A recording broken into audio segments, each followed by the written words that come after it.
SunTzu wishing Joyful good luck in Discord. Great sportsmanship out of him already. Here we go. All right. So you get to see that nice Cypher avatar once again. Almighty Cypher. The card is quite amazing too. We'll see if he plays that. Oh, SunTzu, man after my own heart. He's using exactly the same orb that I do with the same avatar. That's the one you get for the $25 option, I think, on Steam. The early access bundle. I think that's included.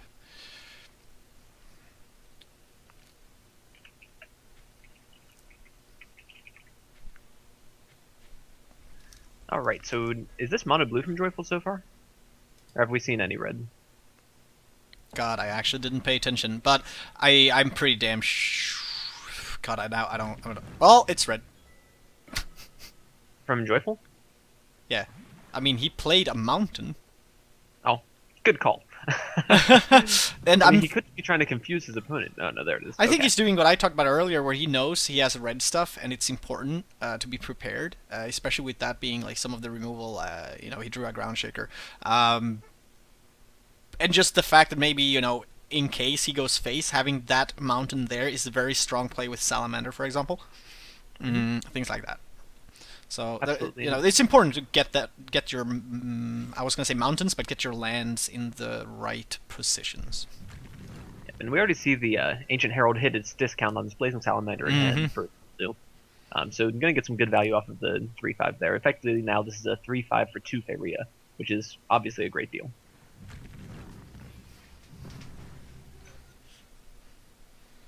It is. That's a really good early discount to get, actually.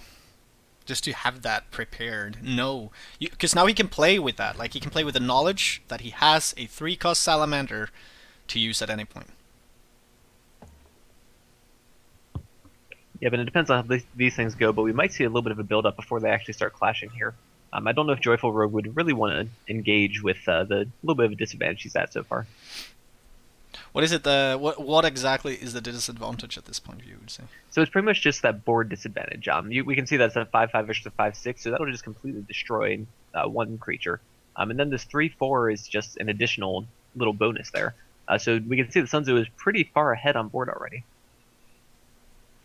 And what's worse is that JoyfulRogue doesn't really have a good way to come back from that. He could build up towards the Mirror Phantasm to try to trade off into this 5/6 more effectively. But that could be a little bit risky here still, too. Just to use that Mirror Phantasm for not exactly the best trade when his opponent could just play a Ground Shaker, which he does still have in hand. There's really a lot of complex stuff going in so far, and it looks like JoyfulRogue is going to try to disengage a little bit, use these frogs to build up some Faeria.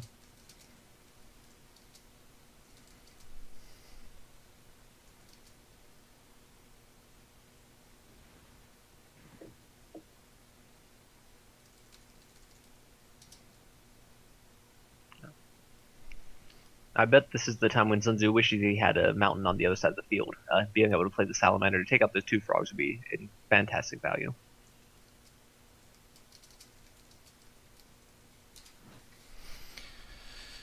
Yeah, I'm responding to Twitch chat. They're obviously asking for us to showcase people they have not seen already. At the time when we decided and planned this so much ahead of time that we actually didn't know that the other channel was actually casting Joyful at the time. However, I think SunTzu hopefully is a new face. So you know, SunTzu is somebody at least I'm seeing for the first time. And sure, I mean, JoyfulRogue is the first time I'm seeing him play today. So yeah, we'll definitely take that feedback into regard and try and avoid that. But it gets more difficult as we want to try and focus on the people that are doing well in the tournament and showcase those that are at the very top of the ranking, I guess, in the Swiss ranking, I guess I should say, specify more. But yeah. As I mentioned, I would love to get a Ubletator in here. Yeah, we'll have to see how that goes. We'll see if we can grab him for the next one. Assuming he wins, of course. We got to keep these undefeated people going. Yes, we have to watch undefeated people or live coach. That's more incentive to win, right? Not only do you get a chance to get into a $5,000 tournament, but you might even get casted by a B Scream and B Crow. Exactly. Alright, well, obviously now JoyfulRogue is in a good position of gathering Faeria. Is this going to be a big enough advantage for him to get ahead here? Because there's 2 5/6 on the board for his opponent.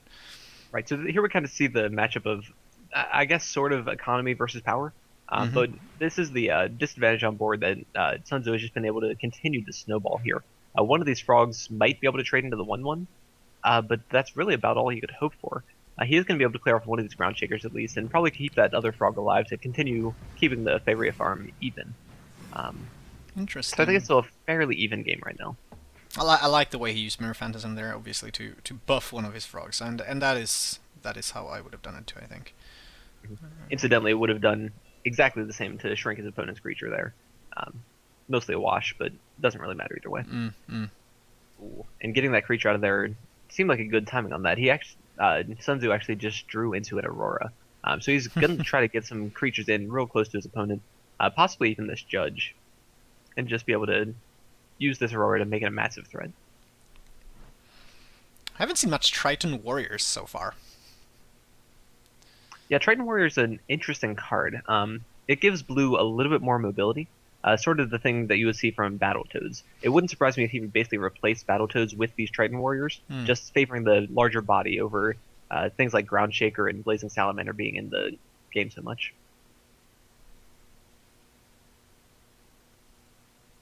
Exactly. Yeah, really. It's gonna be. It's just refreshing though to see some of these slight variations to very popular archetypes or deck types. All right, there's still a lot of openness in the game, just so many different creatures that are still good enough to play. Mm-hmm.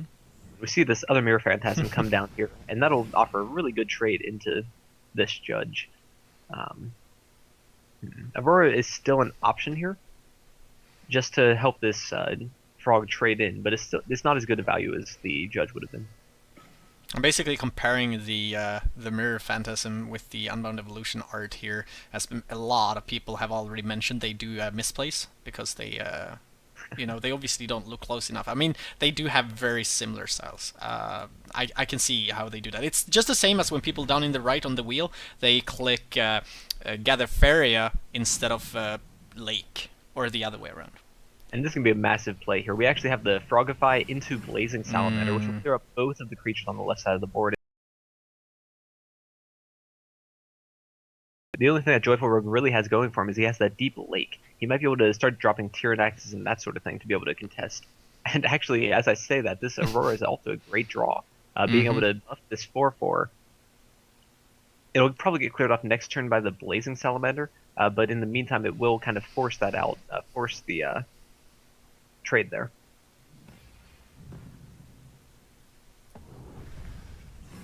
Yeah, I was wondering whether he would do that or not, but he ended up doing just that. Okay, and I actually just got word. Atmos is.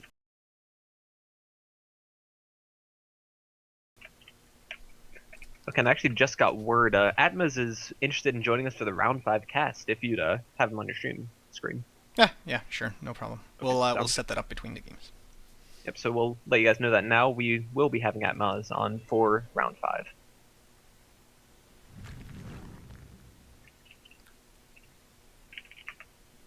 You can confirm that with him, and I'll grab his Skype between. All right. Well, how does JoyfulRogue come back from this? I mean, he has Faeria, but what does he play? So obviously you need something to contest the Salamanders here, but this Ground Shaker is also closing in from the right side. This is the point of the game where Blue-Red is really just trying to squeeze you out a little bit. It looks like he's going to drop this Blazing Salamander and hope to trade off into these other two, but he's still going to have to come up with something for this Ground Shaker, and just the Tyranix won't be enough. So honestly, I think the Ground Shaker is the bigger problem right now, despite the strong presence from his opponent on the left side. And actually looking at the hand, he still has this Aurora that I talked about before. That's probably going to see play right about now in order to buff one of the Salamanders so he doesn't have to trade off both of them. I don't know if there really is much that Joyful could do. Really, at this point, he's looking for something like Garudon, but he still needs to save up the Faeria for it as well. So it's really just not a good situation for Joyful at all. To me, it looks like he's inside this gap, or basically, it looks like he's closing. He's just closing in from both sides here. SunTzu is against JoyfulRogue, who is now, lost the board control basically. Yep, seems about right to me. We might see this Ancient Herald come down, and that would help the Guardon play if that's what he's looking for. Because it would reduce the cost of Guardon if he does. What happens if you Aurora creation on Blazing Salamander that is a discounted 3? Do you get a free Blazing Salamander? You do not. It still just stays at the 1 cost. Ah, okay. Cost reductions like that kind of replace each other. So even though Unbound Evolution cares about the cost, Aurora's creation just completely replaces that effect. All right. Yeah, that was what I was wondering. But he can still, he could, if he wanted to. Okay, and this is actually a great play from Joyful, dropping this Mirror Phantasm, getting a little bit of a threat on the board, and still contesting that left side pretty effectively. The best way that SunTzu has to deal with it is that Flame Burst, which is really not very efficient whatsoever. So JoyfulRogue is getting a lot of value out of this. He's still going to have to deal with the Ground Shaker back home at some point, but the Ground Shaker in his hand should be able to do that unless some kind of removal comes down. He will have to take some damage to do it, though.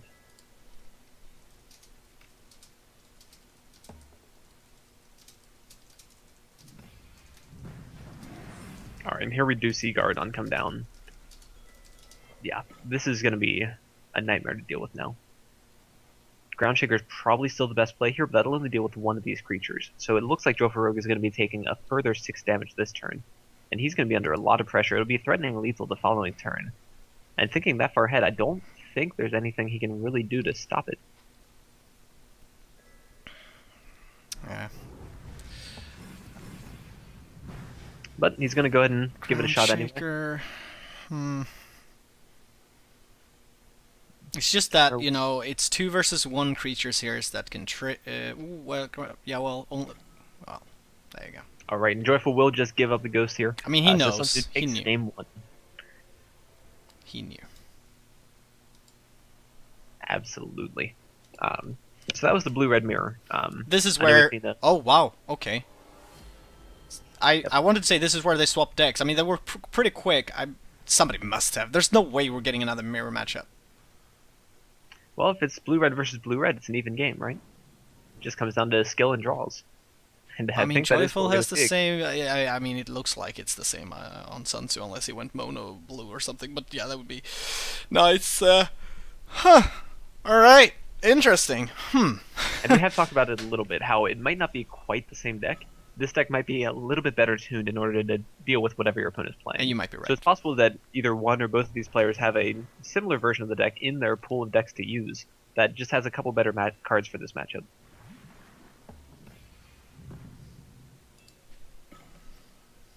Unfortunately, without the deck list being available, it's something we can't know for sure.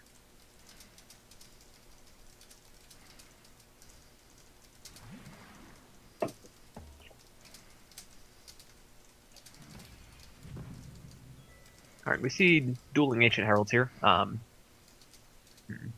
think JoyfulRogue's going to push forward, mainly because he has that Humbling Vision here. He'll be able to use that to trade off efficiently into the Ancient Watcher if his opponent is pushing forward as well. But this is going to be a game of nothing but Ancient Heralds, not Ancient Watchers. Looks like it's going to be a game of pretty much nothing but Ancient Heralds. SunTzu drew his own once again. So he's going to keep stacking these buffs and playing very efficient. That's the only... I mean, it's a good discount. I was going to say that's the only discount you don't want from an Ancient Herald. But at the same time, it's a 3/5 for 2. And you're getting another discount in the future. But, you know, I tend to prefer to get... you know, there's other creatures usually in the deck you would like to have that discount on. I actually wonder if that was a slight mistake from Joyful here. I think I would have preferred to play the Mirror Phantasm, even though it only leaves you with, well, it doesn't leave you with any mountains on the board. I don't think there's really anything that you'll want to Cypher's Wrath too quickly, so I think I would have preferred to use the Mirror Phantasm after trading in there. Yeah.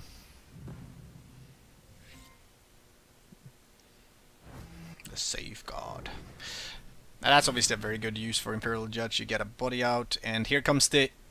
Oh my god, the value. Alright, so that's Humbling Vision, guys. It says right here, transforms the creature into a random creature that costs 1 more. And, you know, that 1/1 Imperial Judge, he has another one on hand. It's, you know, it's a 5-cost card, but it's 1/1 in strength. But it's the mechanic that's really good, right? You get a Safeguard punishment that costs 0 to play. And then you use Humbling Vision on it to randomly make any creature in the game that costs, what we said, yeah, 6 Faeria. and he basically got I think the best potential creature he could get, which is Abdorium Force that is 7/7. So it's yeah. There's a couple things like a Scourge Flameless Spectre maybe that might have been better, but for the raw stats, this is easily the best choice. Yeah. And that might just be, that and the rest of the plays might just be what he needed. But we'll see. JoyfulRogue has 9 Faeria. What's gonna happen here? Cypher's Wrath.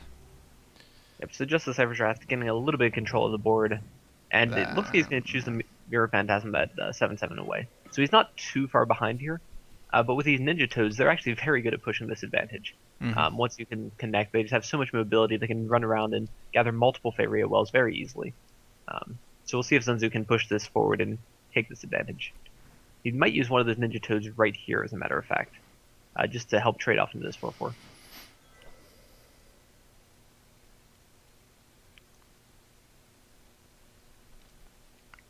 In fact, he's probably trying to decide between that and Imperial Judge. Yep. I think I'd rather use the Toad here, mainly because you have 2 of them. It just keeps your options open for whatever you really want to play, and that is what he's going to do. Plus, he's gathering. He So could actually get another Toad out if you would like to. But I don't think it's quite worth it. No. Since the Toad has haste, you can pretty much drop it down whenever you need to. So a discounted Ground Shaker. Yep, and that's going to go a long way towards getting him back in this game, I think. Ideally, he's going to play the Ground Shaker here, and then next turn use Aurora's Creation and play it again. That'll take care of the Blazing Salamander for free, and he'll have a very strong board left. So this could actually be the turning point here, depending on what SunTzu draws into. Ooh. He's actually going to hold off on that. I guess that makes sense, because he can make the same play next turn, as long as that Blazing Salamander's not on the mountain.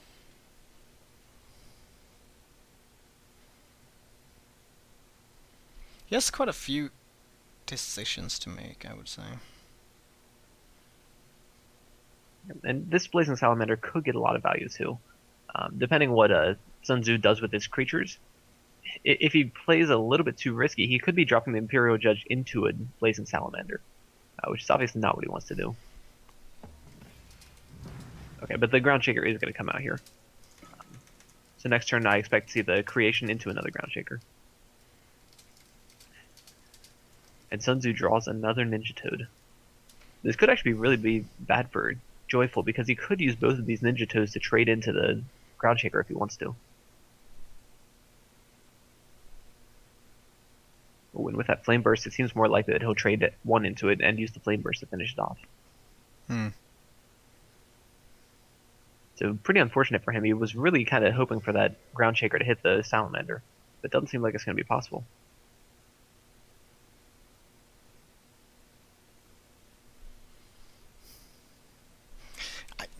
I mean, to me, it looks to me that SunTzu has the advantage of collecting Faeria, having more creatures on the board, being able to play his stuff. It feels like Joyful is choking here a little bit. Wow, so the Imperial Judge is actually what comes down here, which is great for Joyful. That means he's going to have the target for the Aurora's Creation still, and be able to take out 2 creatures with it. It seems like a slight misstep from SunTzu, but he probably didn't consider the other Ground Shaker. That is true. This is. I'm actually a little bit surprised here. Yeah, this definitely allows JoyfulRogue to really fight back into the game.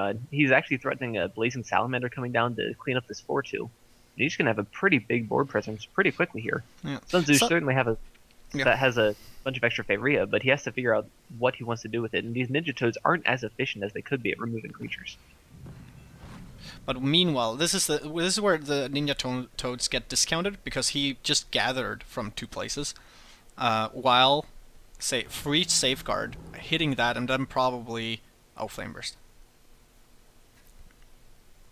I was gonna say maybe that or Ninja Toad, but Flame Burst is the better choice, in my opinion.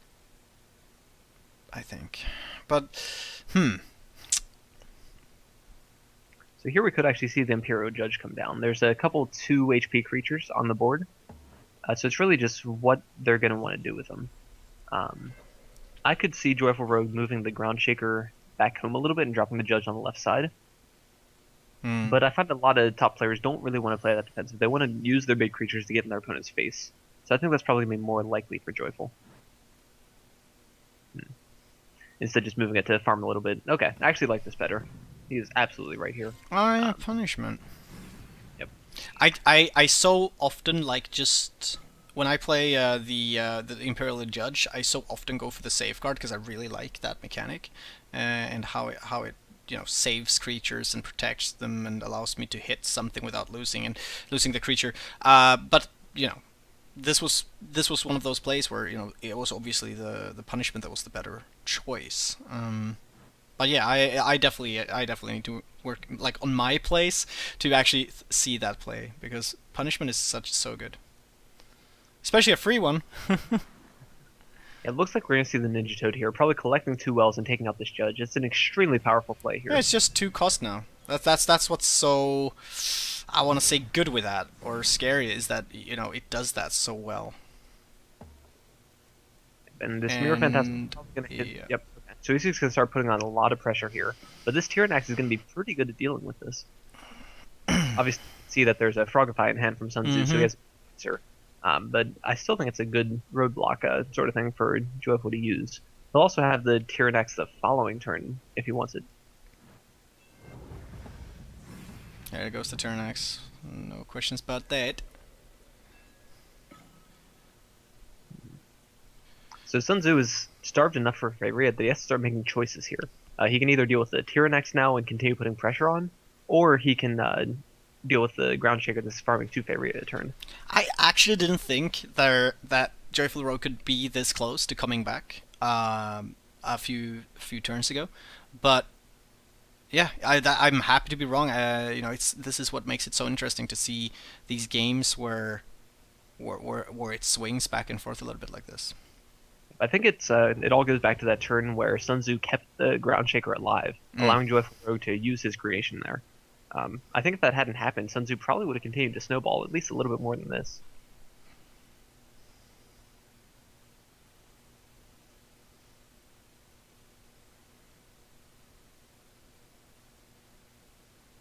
Well, thinking hard, moving back. So that probably means he's not going to play the Frogify here. It looks like he's opting for the Flame Burst instead. Oh, okay, on the left side. So that allows this Tyrannax to trade off for at least one of these Phantasms. And he actually missed the attack on face, too. His Mirror Phantasm did not attack that turn. Huh. So that's a pretty big misplay there. Missing out on 4 damage. That's that is player's life. Especially if you end up losing to a person who has 4 life left on his orb, right? That's when you're like, yup.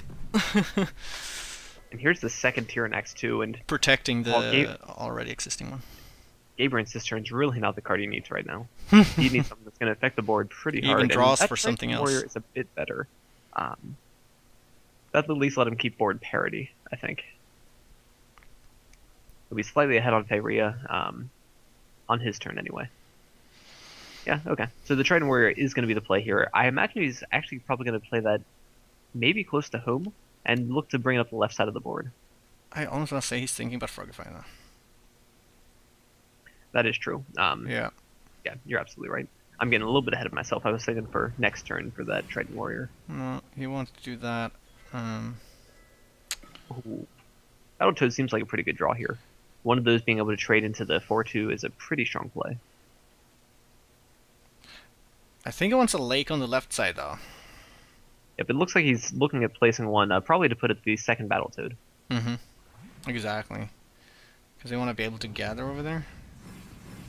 Basically, okay, I see what he did. But yeah, so you want to have these 2 gatherers that are able to basically gather from 4 wells next turn. Absolutely, and I think that's a very strong play here, just to get that 4-2 off the board and continue starving SunTzu out of Faeria. Yeah, JoyfulRogue is definitely clawing his way back, but here comes the Sister. Yep. Cistern's going to come down, and I think it's going to be under a lot of pressure next turn. He might only get 1 activation out of it. It costs 4, and if he gains 3, it's been at 1 cost. Like he needs 2 turns to actually make value out of it. That's the thing. Mm-hmm. Yeah, so not the strongest play by any means. Because of that, I might have preferred the Trident Warrior, actually. Just to try to get a little bit of board control back, or, frankly, even just a better placement for that Cistern. And even Joyful is, like, taking a turn see what his opponent is doing to keep his Faeria, to see which card does he want to play. He might actually be able to play a Garuden next turn. Would he need to or want to? I don't think there's much need perhaps, but it's still a pretty strong card. Getting a flying dragon like that out at this time in the match. Absolutely. Now, one thing that a lot of players don't consider too much is placement of structures. You kind of tend to think, oh, I need to play defensively with these. I'll put them close to myself. But with this Cistern in particular, if he had played it up where he just played that Triton Warrior instead, then he would have been able to force a Frog to come back, deny his opponent one Faeria, and still gain the same amount of Faeria off of it. Yeah, Trident came down. So I think here we are somewhat likely to see Gardon into Cypher's Wrath and trading off one of the Toads. That'll leave him with a Toad and I a didn't Gardon even see that. That's quite interesting. Gardon and Toad versus nothing seems to be a pretty winning proposition here for Joyful. One Toad has to take away the Cistern now.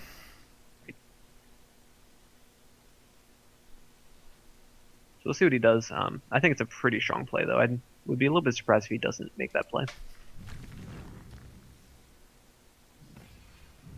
Yep, there's the Gardon.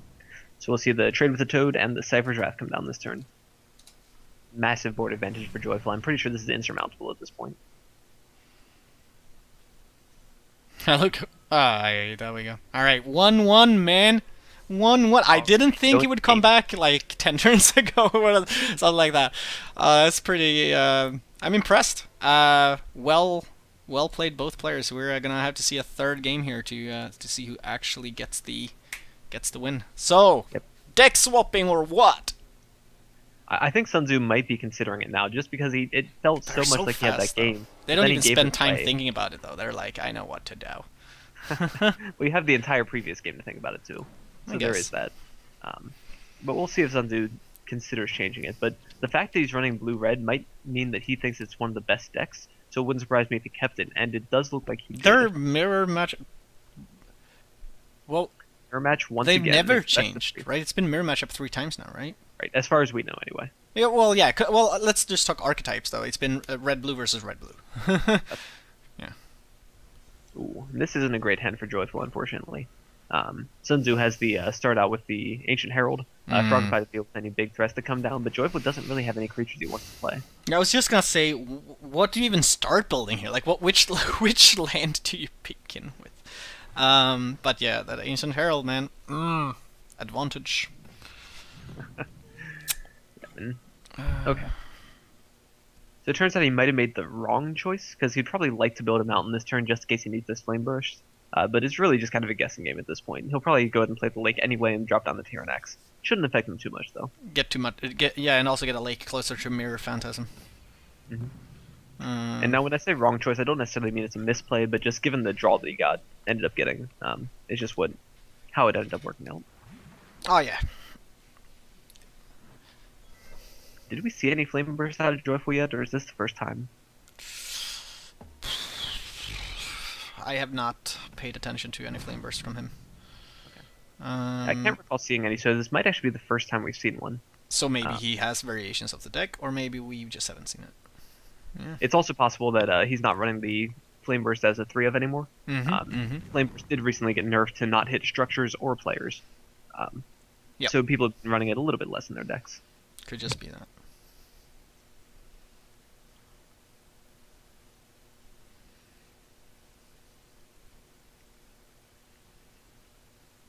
You can feel how important this match is a little bit, because it definitely feels like they're both taking a lot more time doing their turns. Oh yeah, they're definitely both feeling the pressure at this point. No one wants to lose going into the 4th round or so. Definitely. I do hope none of them... I mean, being this far into the tournament, it's definitely worth them sticking around to play the next 2 rounds to pray that the tiebreaker is on their side, or just to be like, well, you're most likely going to be in the top 16 if you perform well. So yeah, hanging around is definitely a good idea with Swiss like this, especially if you don't have a full collection or anything like that already. The extra prizes are pretty nice for this.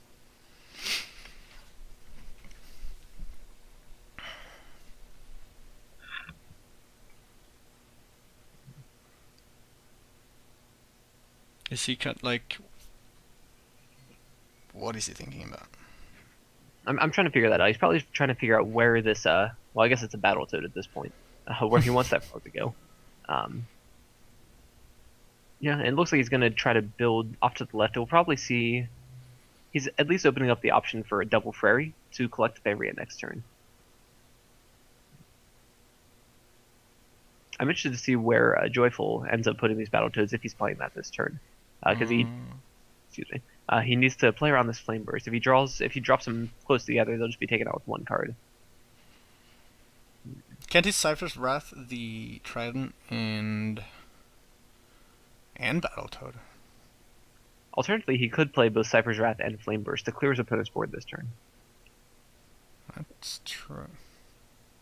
Not exactly the best value on that Flame Burst if he does that, but it could be a lot worse too. Mountain. Getting in that deep mountain, so that does open up the potential to play those. Well, he needs that to play a red card. So it'll be the Cypher's Wrath this turn. He might not even attack this Ancient Herald though. Okay, but he does. So he's offering the trade of the Tyrannex for the Ancient Herald. Ground Shaker! There's some value to holding off on that trade, because if he doesn't make that trade, then he can attack it next turn with a frog, and be able to get a much more efficient trade out of it. So I think I might have held off there, but we'll see if this pays off for him.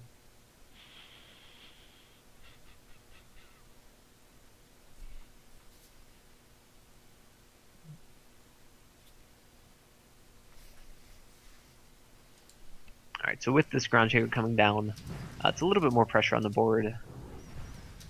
I don't know. This obviously isn't the most groundbreaking turn we've seen with the Ground Shaker.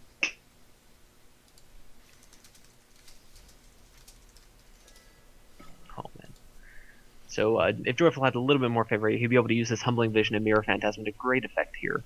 But it looks like he's a little bit short of that this time. Do you build two prairies to the left now to gather, or what do you do? I think that's probably a good play, and that's just one that Joyful will make. Yeah. He might even hop this Toad back just a little bit, just to make sure it doesn't get picked off by a Salamander. Alternatively, he can push it forward, but I really think he wants to Mirror Phantasm one of the Toads. He's thinking about Humbling Vision, I think. Yeah, and he does hop it back a little bit more defensively. Humbling Vision on the Ground Shaker is a 4 cost something. Might be a future play, who knows? Unbound Evolution.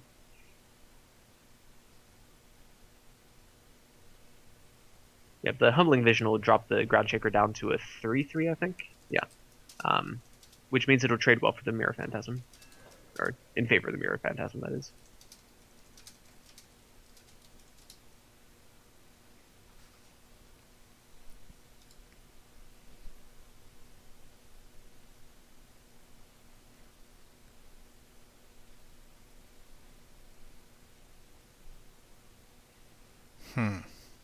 Wow. So we're actually seeing a Flame Burst just to take out this Toad to prevent that sort of play with that Mirror Phantasm.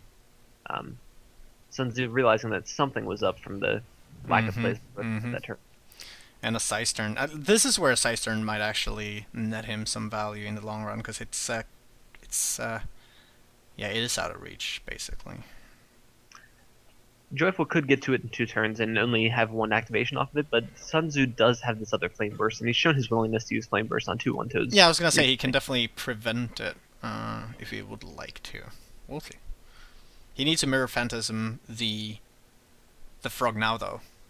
He will not be able to, unfortunately, because he chose to play those 2 prairies. He actually doesn't have the lakes that he needs to play with Mirror Phantasm. But he will play the Humbling Vision and the Flame Burst to clean up the Ground Shaker. Okay. I think we probably will see the Flame Burst come down here, just to get the extra value out of that Faeria. Alternatively, we could see... No, we can't see a Ninja Toad here. Well, we can. Well, the Ancient is always a good play. And that Flame Burst will indeed come down on the Toad. No love for these Toads from SunTzu here. And now he's, well, I mean, that cost a little bit, but, you know, meanwhile he's preventing Joyful from gathering, so the value of the Scythe turn is going to start showing up. Absolutely. This Mirror Phantasm is going to come down just to continue to threaten it. But It looks like SunTzu actually has the Toad plus Aurora. That's an absolutely massive play that's almost certainly going to come down here. Yeah, this is huge. Wow. So SunTzu really starting to snowball in this matchup. He has control of, well, next turn is going to be 3 Faeria Wells. And JoyfulRogue's board is completely clear. He has nothing. And what's more, SunTzu even has this Frogify in hand, so if Joyful does get something going, like a reasonable sized creature, Tyranax or something like that, it's still just going to eat a Frogify and die pretty quickly. The biggest problem now for Joyful would be the lack of Faeria income, and holy shit, SunTzu next turn is gonna gather. Like, he's gonna gather from the Size turn, he's gonna gather from at least, I would say, 2 wells. Total in 9 Faeria probably next turn. Actually.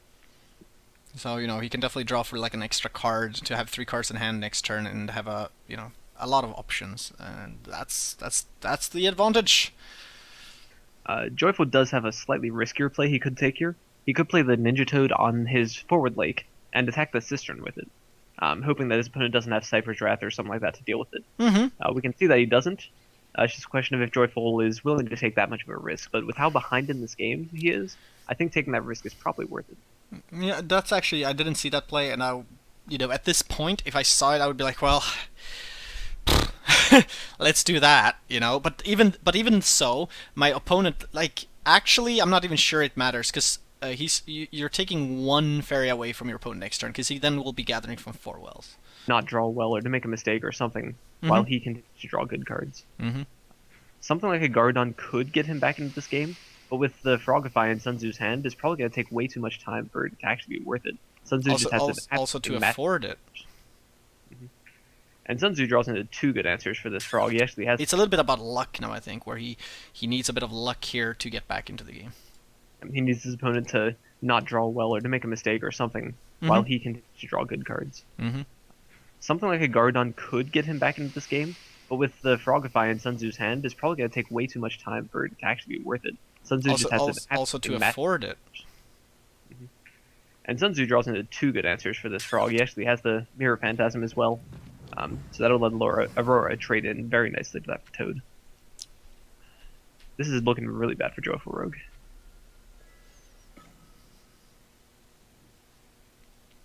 Mirror Phantasm, the most played card in the qualifiers. Really? Yeah, sure.